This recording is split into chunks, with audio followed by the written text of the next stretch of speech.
Present indefinite tense समझ के साथ सीखें the grammar Guru. Hello friends, आपका स्वागत है आपके अपने चैनल द ग्रामर गुरु में। आज हम बात करेंगे प्रेजेंट इंडेफिनिट टेंस की और उसके रूल्स और कहाँ कहाँ यूज होता है इसके बारे में पढ़ेंगे। अगर ये वीडियो आपको पसंद आता है तो आप इसको लाइक करें और मेरे चैनल को सब्सक्राइब करें ताकि मैं बेहतर प्रदर्शन कर सकूं और आप मेरे अच्छे से अच्छे वीडियो प्राप्त कर सकें। अब हम बात करते हैं प्रेजेंट इंडेफिनिट टेंस की। हम जानते हैं कि हमारे 3 प्रकार के टेंस होते हैं, present tense, past tense, future tense. इनके 4 भाग होते हैं, इंडेफिनिट, कंटिन्यूअस, परफेक्ट और परफेक्ट कंटिन्यूअस। अब हम इन्हीं तीनों को एक एक करके इनसे जोड़ते हैं तो हमारे कुल मिला के 12 टेंस बनते हैं। Present indefinite, past indefinite, future indefinite, present continuous, past continuous, future continuous, present perfect, past perfect, future perfect, present perfect continuous, past perfect continuous और फ्यूचर परफेक्ट कंटिन्यूअस। इस प्रकार कुल मिला के हमारे 12 टेंस होते हैं और हम इन 12 टेंस में से सबसे पहला टेंस है प्रेजेंट इंडेफिनिट टेंस, इसकी बात करेंगे। प्रेजेंट इंडेफिनिट टेंस की पहचान होती है इनकी क्रियाओं के अंत में ता है, ती है, ते हैं, ताहू आदि शब्द होते हैं। जैसे वह स्कूल जाता है, हम खेलते हैं, वे पढ़ते हैं, वह रोता है, सीता पढ़ाती है, हम रोज टहलते हैं, सूरज पूरब में निकलता है। तो इन टेंस के जो क्रियाओं के अंत में होता है वो ता है, ती है, ता हूं आदि शब्द होते हैं। जैसे मैं किताब पढ़ता हूं, यहां पर ता हूं शब्द आया है। प्रेजेंट इंडेफिनिट टेंस अपने आप में एक अनिश्चित काल है, क्योंकि इंडेफिनिट का मतलब अनिश्चित होता है। तो इस टेंस में काम के समय का ठीक ढंग से मालूम नहीं होता है। तो ये टेंस जो बताते हैं वो बताते हैं रेगुलेटरी के बारे में, रेगुलर एक्टिविटीज के बारे में बात करते हैं,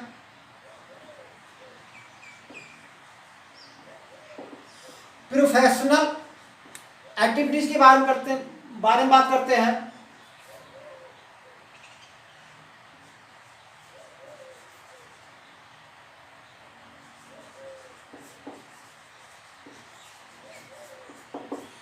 हैबिट के बारे में बात करते हैं,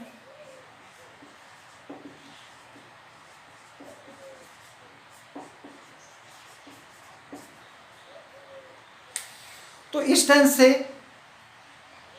प्रोफेशनल, रेगुलर, हैबिचुअल एक्टिविटीज के बारे में पता लगता है।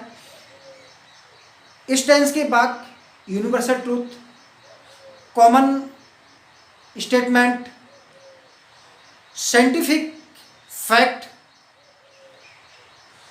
और आपका जो फिक्स्ड टाइम टेबल होता है उसके बारे में भी बताते हैं। फिक्स्ड टाइम टेबल जैसे ट्रेन 7:30 बजे छूटती है, ये आपका फिक्स्ड टाइम टेबल है। इन बातों में हम प्रेजेंट इंडेफिनिट टेंस का प्रयोग करते हैं। अब बात करते हैं कि प्रेजेंट इंडेफिनिट टेंस को बनाते कैसे हैं। तो प्रेजेंट इंडेफिनिट टेंस में क्रिया की फर्स्ट फॉर्म और क्रिया की फर्स्ट फॉर्म में एस या ईएस लगाकर रखते हैं।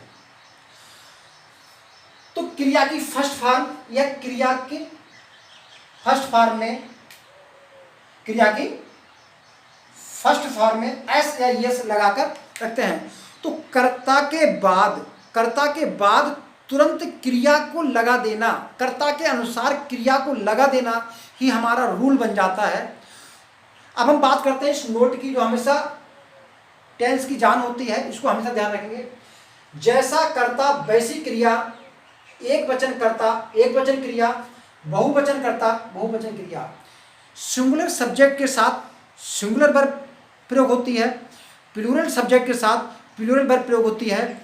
हम जानते हैं ये जो वर्ब की फर्स्ट फॉर्म है ये आपकी बहुवचन है। क्या है? आपकी बहुवचन। और ये जो वर्ब की यस फॉर्म है ये आपकी एक वचन है।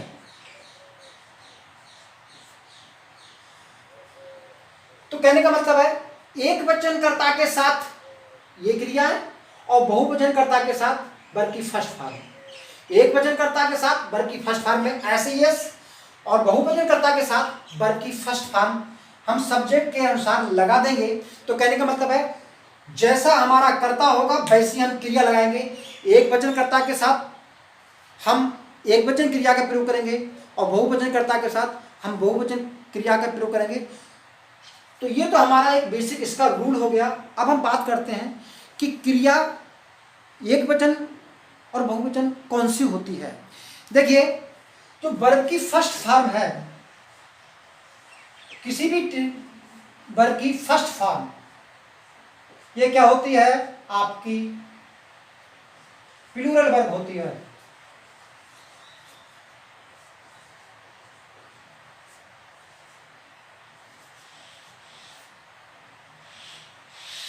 ये बहुवचन होती है। तो वर्ब को हम सिंगुलर बनाते हैं, सिंगुलर एस या ई एस से बनाते हैं। जैसे वर्ब में की फर्स्ट फॉर्म में प्लस करेंगे एस या ई एस तो वो क्या बन जाएगी? सिंगुलर। जोड़ते हैं, ये प्लूरल वर्ब है आपकी।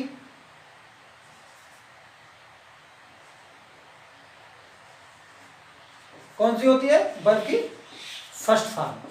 ये सिंगुलर वर्ब बनाएंगे।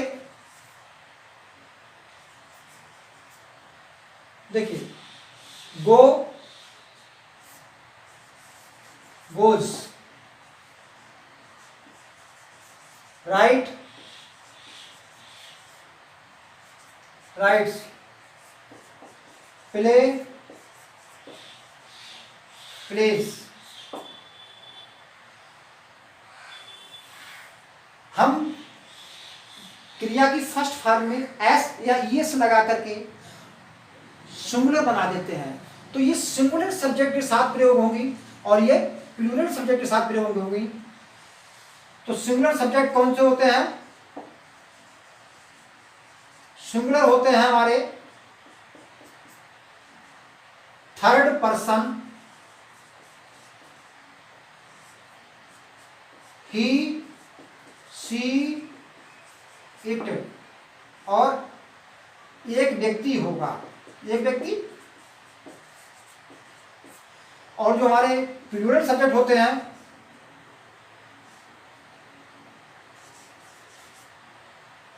तो प्लूरल सब्जेक्ट कौन से होते हैं? आई, वी, यू, दे और कई व्यक्ति। तो इनके तो साथ हम सिंगुलर वर्ब प्रयोग करेंगे, यानी कि इन सब के साथ सिंगुलर वर्ब प्रयोग करेंगे और इन सब के साथ हम प्लूरल वर्ब का प्रयोग करेंगे। तो कर्ता के तुरंत बाद हम सिंगुलर वर्ब और प्लूरल वर्ब लगा देते हैं कर्ता के अनुसार, तुम्हारा सेंटेंस बन जाएगा। एक बात तो ये हो गई। दूसरी बात यह है कि इनमें यानी इस टेंस में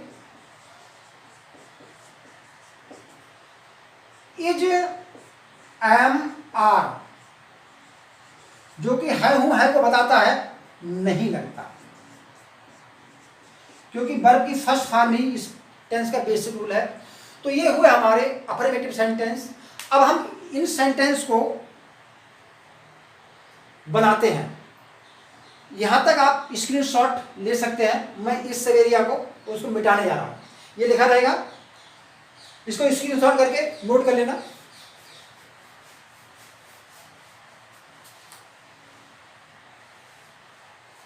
अब हम कर्ता के अनुसार, यानी जैसा कर्ता होगा वैसी क्रिया रखेंगे। वह स्कूल जाता है, ही सिंगुलर सब्जेक्ट है, singular verb, go plural verb और सिंगुलर बना दी, he goes to school.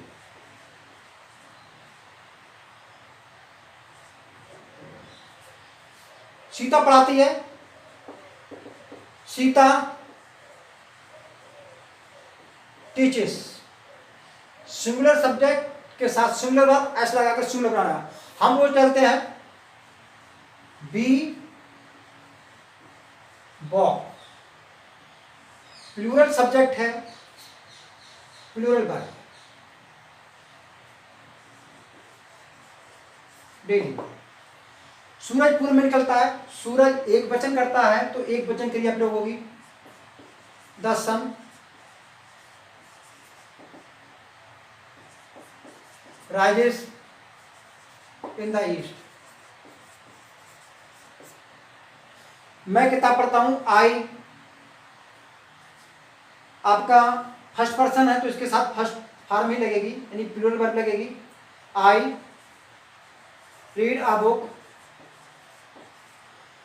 Train 7:30 बजे छूटती है, ट्रेन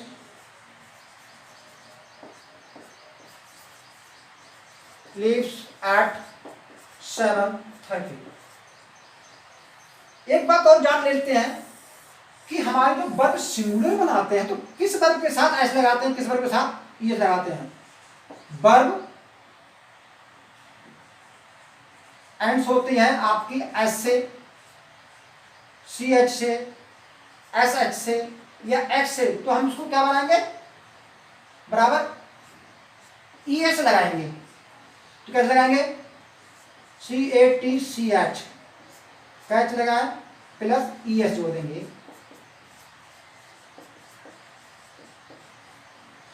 पास, यह जोड़ेंगे,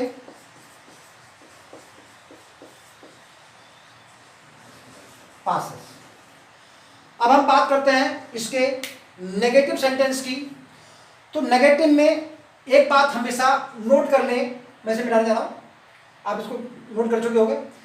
तो नेगेटिव सेंटेंस में जब हम बनाएंगे तो नेगेटिव में एक बात हमेशा ध्यान कर लें कि बिना हेल्पिंग वर्ब के, बिना हेल्पिंग वर्ब के ना तो कभी नेगेटिव बनता है और ना ही कभी इंटरोगेटिव सेंटेंस बनता है। तो नेगेटिव बनाने के लिए और इंटरोगेटिव बनाने के लिए हमें हेल्पिंग वर्ब की आवश्यकता पड़ेगी। तो इसके नेगेटिव और इंटरोगेटिव में जो हेल्पिंग वर्ब लगती है इस टेंस की, वो है डू, प्लूरल वर्ब है, नहीं बहुवचनकर्ता के साथ, और डज जो है वो एक वचनकर्ता के साथ लगती है। तो क्या करेंगे हम, देखकर वर्ब की फर्स्ट फॉर्म होगी तो उसको अंडरलाइन कर लेंगे जब नेगेटिव बनाना होगा तब। तो क्या करेंगे, डू नॉट लगा करके वर्ब की फर्स्ट फॉर्म लिख देंगे। अगर वर्ब की ईएस फॉर्म या एस फॉर्म है तो क्या करेंगे, सीधे डज नॉट करके वर्ब की फर्स्ट फॉर्म लिखेंगे। यहां पर गलती मत करना, जब डज नॉट लगा दिया है तो केवल सिंगुलर वर्ब एक बार आती है, तो हमने डज यहां लगा दिया तो यहां पर फर्स्ट फॉर्म लिखेंगे। ऐसा ना करेंगे कि उसके साथ कर दें, इसके साथ भी यस लगा दें और इसके साथ भी यस लगाएं, एक जगह यहां पर लगेगा, यहां नहीं लगेगा। एग्जाम्पल देखते हैं, वह दूध नहीं पीता है,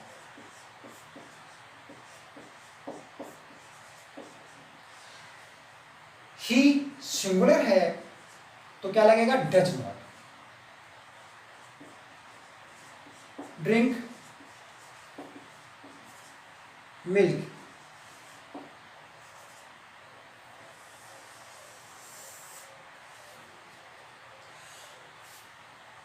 हम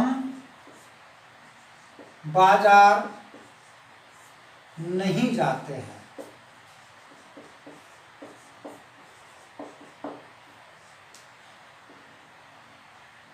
बी आपका कैसा सब्जेक्ट है?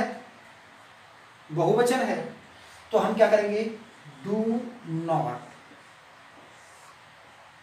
वर्ब की first form go to market. इस प्रकार हम नेगेटिव बनाना सीख गए होंगे। अब हम बात करते हैं इंटरोगेटिव की। इंटरोगेटिव आपके दो प्रकार के होते हैं। पहले क्या से शुरू, हिंदी की बात कर रहा हूं, हिंदी सेंटेंस की, क्या से शुरू होने वाले, और दूसरे क्वेश्चन वर्ड यानी प्रश्नवाचक शब्द वाक्य के बीच में हो।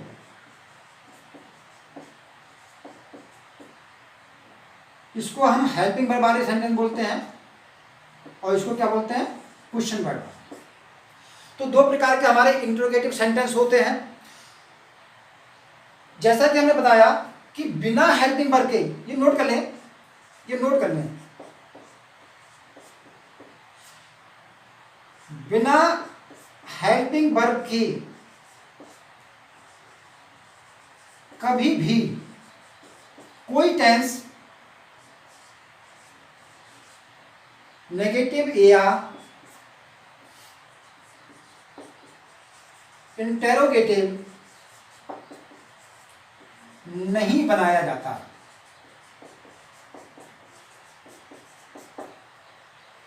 तो जब भी हम इंट्रोगेटिव बनाएंगे और नेगेटिव बनाएंगे तो उस टेंस की हेल्पिंग वर्ब को लेंगे। तो हम बात करते हैं क्या से शुरू होने वाले वाक्यों की। पहले वाले वाक्यों की क्या से, क्या से शुरू। देखिए सेंटेंस है,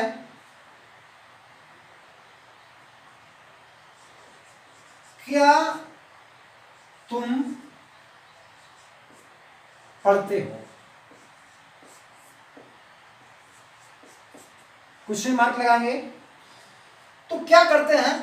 वही हेल्पिंग वर्ब डू और डज में से जो कर्ता के अनुसार लगेगी उसी को हम कर्ता से पहले ले लेंगे और सिर्फ हमारा जो बेसिक स्ट्रक्चर है सब्जेक्ट, वर्ब, फर्स्ट फॉर्म का और ऑब्जेक्ट, ये हमारा स्ट्रक्चर किसी भी सेंटेंस में नहीं बिगड़ता है।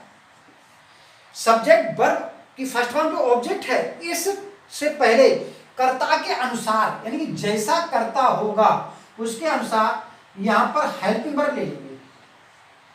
तो इस टेंस की हेल्पिंग वर्ब डू डज है तो यही डू डज लेंगे।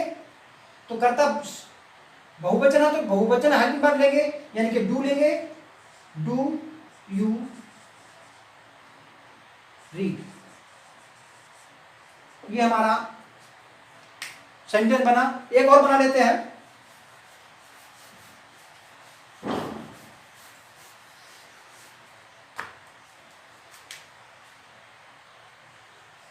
क्या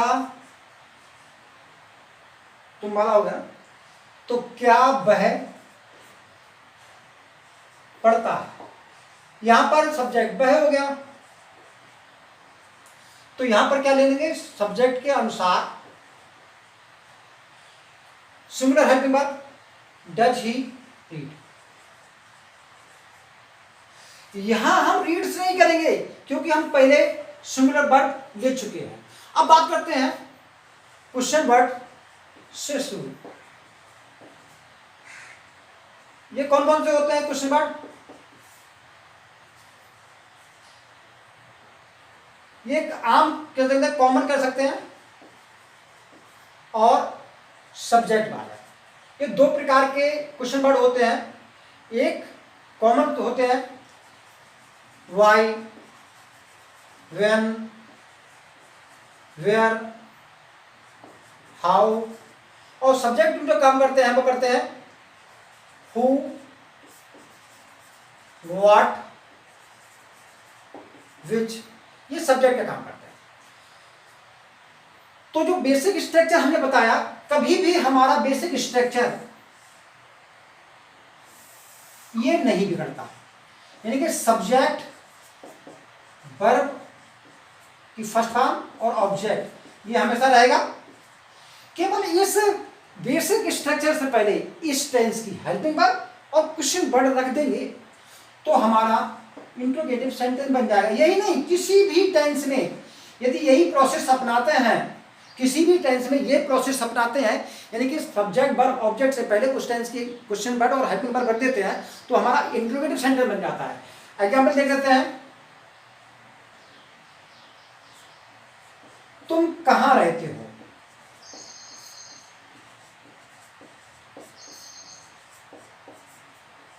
भाई यही तो है हमारा। इस बेसिक स्ट्रक्चर से पहले भाई यू लिव ही तो बनेगा, तो यहां हम क्या करेंगे? Where do you live. अब हम बात करते हैं जब ये हु और व्हाट या विच सब्जेक्ट का काम करें तो ऐसे में हम कॉमन स्ट्रक्चर ये वाला यूज करते हैं। देखिए हु क्या है आपका? सब्जेक्ट हो, क्या हो? सब्जेक्ट। तो क्या करेंगे? तुमको कौन पढ़ाता है?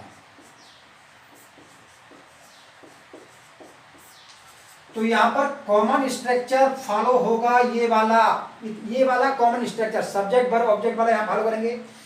अगर आपको समझ में नहीं आ रहा है कि कौन सब्जेक्ट कैसे है तो हम क्या करते हैं, इसकी जगह एक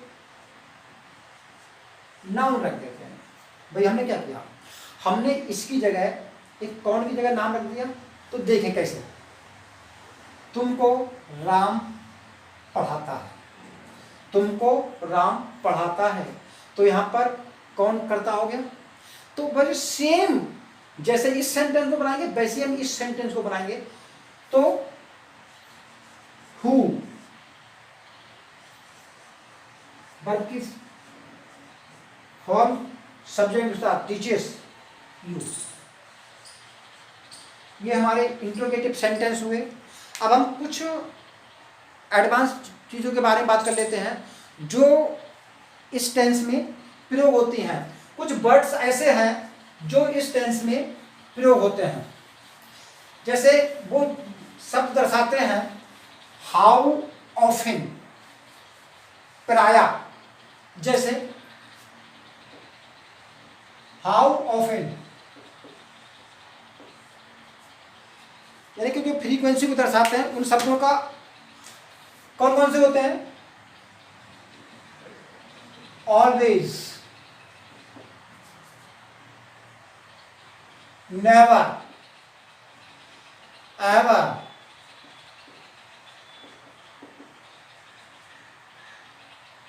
समटाइम्स,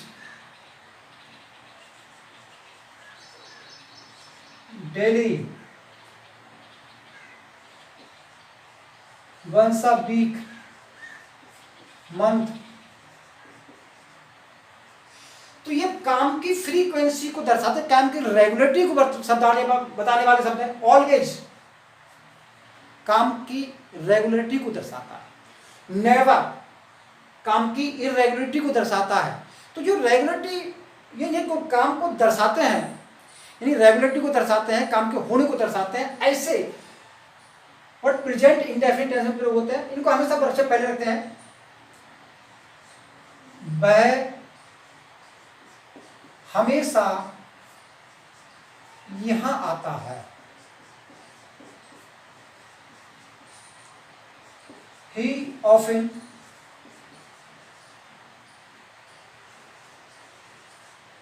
comes here। इससे सब्जेक्ट पर ऑफन या ऑलवेज, इससे वर्ब पर असर नहीं पड़ता, वर्ब कर्ता के अनुसार आती है। कहीं ऑलवेज में समझ लो कि ऐसा लगा तो इसकी एस हटा दो, ऐसा नहीं है। ऑलवेज आपका एडवर्ब है तो इससे वर्ब पे प्रभाव नहीं पड़ता, ही कम्स हियर ऐसा बनेगा। वह यहाँ कभी नहीं आती।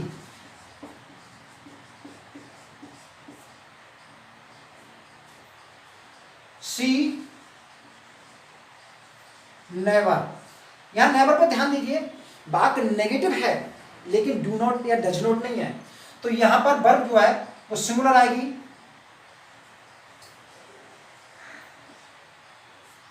She never comes here. कहीं ऐसा ना हो कि नेवर लगा है और नेगेटिव समझकर आप यहां पर क्या लगा दें, कम। कम नहीं लगाएंगे, यहां पर कम से लगाएंगे। एक गलती और भी होती है, सेंटेंस देखिए, मैं उसे काफी समय से जानता हूं।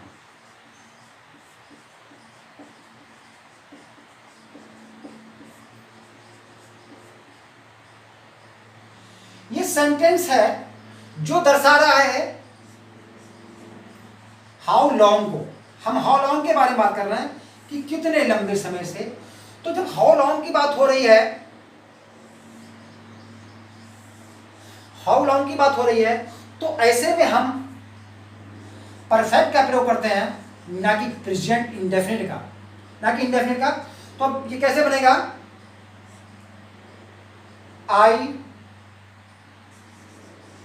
Have known her for a long time।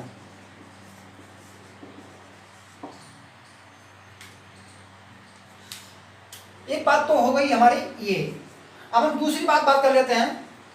कुछ सेंसुअल वर्ब्स होती हैं जो हमारे सेंस से काम करती हैं, जैसे कि फील, टच। ये सब चीजें जो है, ये जो वर्ब है, तो कौन सी वर्ब होती है, सेंस वर्ब। ये इनका इंडेफिनिट ही बनता है और कोई टेंस कंटिन्यूस नहीं बनता। ये सेंस वर्ब होती हैं, जैसे फील है, साउंड है, सीम, test, smell,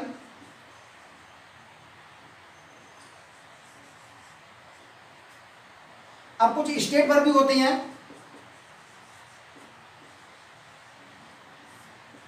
want, like, dislike. इन वर्ब्स को हम प्रेजेंट इंडेफिनिट टेंस में प्रयोग करते हैं। इनके यूज देख लेते हैं।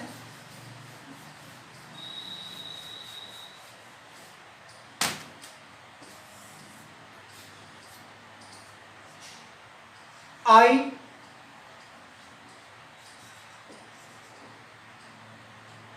Like him. अगर ये तो सही है, अगर हम इसको कुछ इस तरह करें, आई एम लाइकिंग हिम, तो ये सेंटेंस जो है वो गलत हो जाएगा, इनका कंटिन्यूस नहीं बनता। अब हम इस टेंस में एक बात और रह गई जिसको हम पढ़ लेते हैं, वो है डू का प्रयोग। जब डू का प्रयोग हम एम्फेसिस यानी कि जोर देने पर करते हैं, तो डू का एम्फेटिक यूज कर पढ़ लीजिए, डू एट एम्फेसिस, यानी कि जोर देने के लिए। जैसे वह जाता तो है, तो हम करेंगे ही डज गो। वह जाता तो है।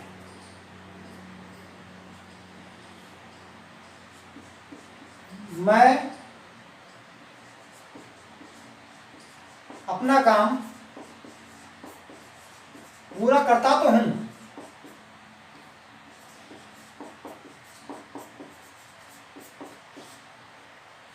आई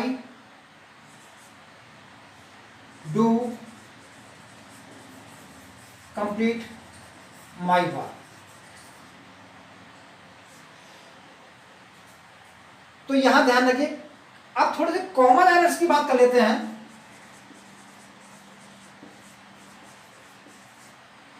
कॉमन एरर्स क्या बनते हैं? अगर इसमें कॉमन एरर्स इस टेंस में पूछा जाए तो वैसे तो टेंस जो है हमको आना चाहिए, इसलिए हम, क्योंकि और ग्रामर टेंस पर आधारित होती है, तो डायरेक्ट सीधे सीधे टेंस से वो नहीं पूछता है, बल्कि सब्जेक्ट के अनुसार वर्ब को डिसबैलेंस करता है, तो वहां पूछता है। तो हम क्या कह सकते हैं भाई, ही डू हिज वर्क। भाई क्या करेगा? एक तो ये करेगा कि सब्जेक्ट के अनुसार वर्ब को डिसबैलेंस कर देगा, तो हम यहां पर डज करेंगे। एक बात ये सही होगी, ये गलत हो जाएगी। दूसरी बात, वो दो सिंगुलर वर्ब लगा देगा,